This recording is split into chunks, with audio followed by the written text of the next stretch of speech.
Salutations la communauté, salutations peuple africain, peuple afrodescendant. C'est votre camarade de lutte, Egouti Béanzin.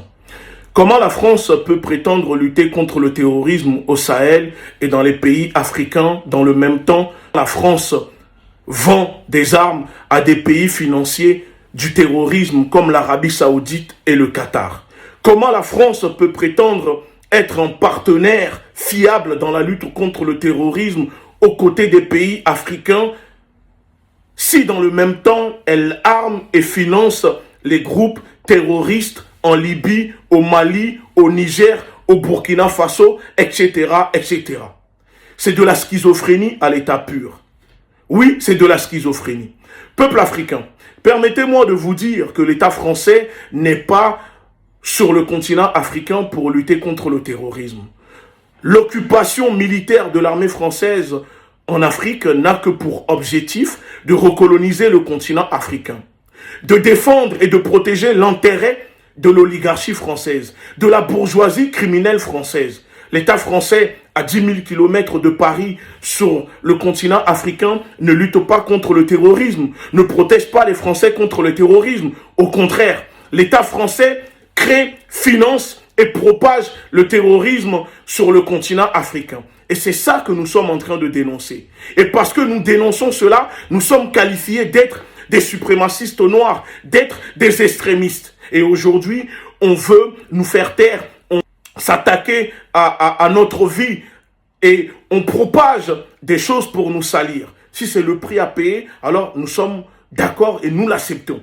Parce que nous avons la même conviction idéologique, avec détermination, comme nos aînés l'ont fait avant nous, dans la lutte contre l'impérialisme et ses alliés et le néocolonialisme. Parce qu'aujourd'hui, sur le continent africain, ce n'est pas seulement la France qui représente ce pays impérialiste. Non, il y a d'autres pays. Donc, aujourd'hui, ce que réclame le peuple africain, et quand vous prenez le Mali, c'est un partenariat avec la Russie. Et permettez-moi de vous dire dans cette vidéo que la Russie vient de déployer 1000 hommes au Mali pour former l'armée malienne, pour aider l'armée malienne à reprendre ces territoires perdus, occupés par l'armée française et ces groupes qu'elle finance, qu'elle arme au Mali.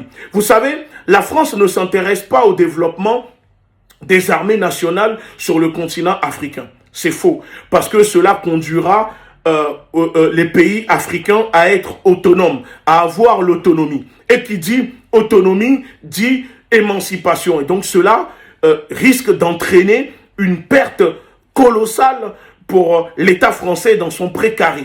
Parce que aujourd'hui, il faut savoir que la France, l'État français vit des ressources des peuples d'Afrique illégalement ou légalement. Donc la présence de l'État français sur le continent africain, c'est purement simplement géopolitique et géostratégique. Parce que même les Africains, l'État français ne veut pas que les Africains puissent bénéficier de leurs propres richesses. Aujourd'hui, cette politique d'exploitation, cette politique prévaricatrice, cette politique prédatrice de l'État français, c'est ça que nous sommes en train de dénoncer. Et donc, nous disons qu'il est temps aujourd'hui d'avoir un partenariat gagnant-gagnant. Nous ne sommes pas en train de réclamer de nouveaux maîtres. Non, la Russie a toujours soutenu le Mali. La Russie, depuis l'époque de l'URSS, a formé, armé l'armée malienne. C'est la France aujourd'hui qui empêche que l'armée malienne puisse lutter contre les terroristes, que ce soit au nord du Mali, à Kidal, à Gao, à Ménéka, etc. Et nous allons continuer à le dénoncer.